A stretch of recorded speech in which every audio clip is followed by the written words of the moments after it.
galatomi Jesus hallelujah hallelujah Damne kanu gargaaru jireenya abdi kutanne Oto du'a eeganu gonkuma hamala walaale Balbala cufame bante dhaabate jiddu keenya Nagaasni faata hojjete harisite abdi keenya Kanadaan madalamu Kanabaan madalamu hunda caala jaalike Kanadaan madalamu Kanabaan madalamu adda garumanke hunda caala jaalike garumanke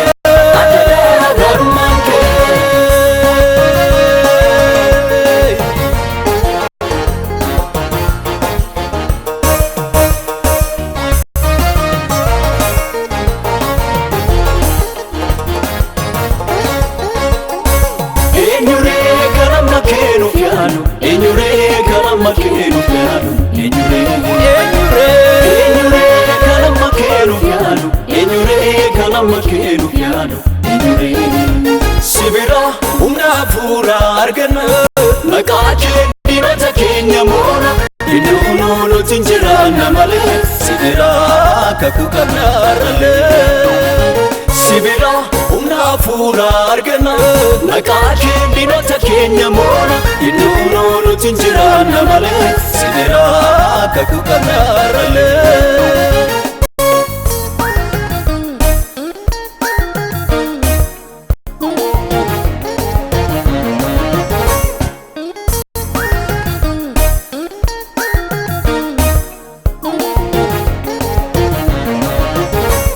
Bidiru kenya kalensi haje ko harasu male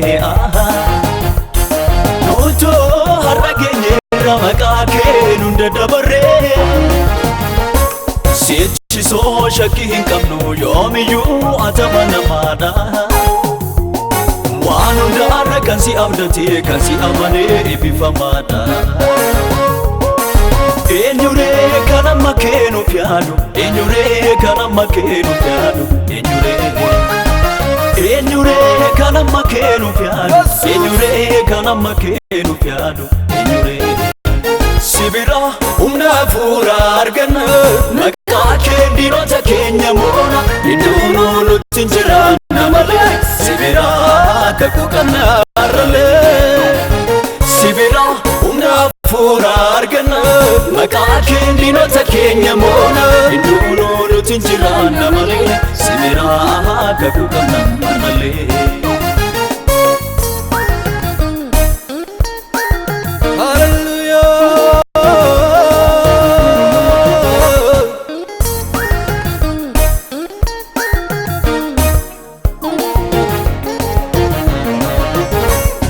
Wari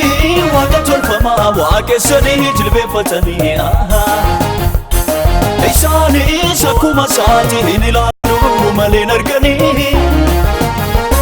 Nuf garo hijafura nuf bante akasi dekno Onda chala kanu chalate si male kan bira enyu Kanadaan madalamu Kanabaan madalamu Hunda chala jalike Kanadaan madalamu Kanabaan madalamu adda garumanke Hunda chala jalike adda garumanke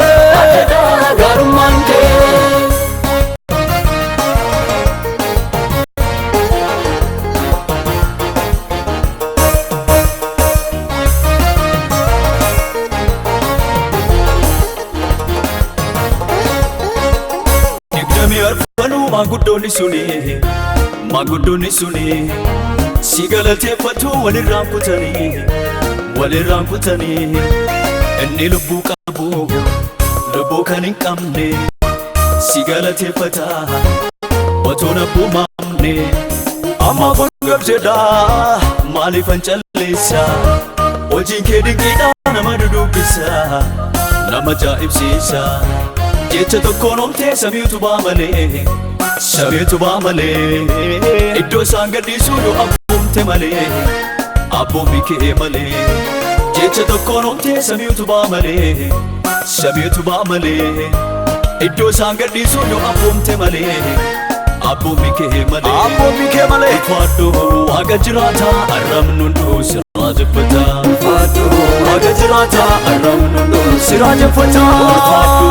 waaqa jiraata arrabnu hunduu sirraa jeffata ulfaadhu waaqa jiraata arrabnu hunduu sirraa jeffata ulfaadhu mootii jiraata jilbii hunduu si jilbeeffata ulfaadhu mootii jiraata jilbii hunduu si jilbeeffata ulfaadhu mootii jiraata jilbii hunduu si jilbeeffata ulfaadhu mootii jiraata jilbii hunduu si jilbeeffata arrabnu hunduu sirraa jeffata arrabnu hunduu sirraa jeffata arrabnu hunduu sirraa jeffata sirraa jeffata jilbii hunduu si jilbeeffata jilbii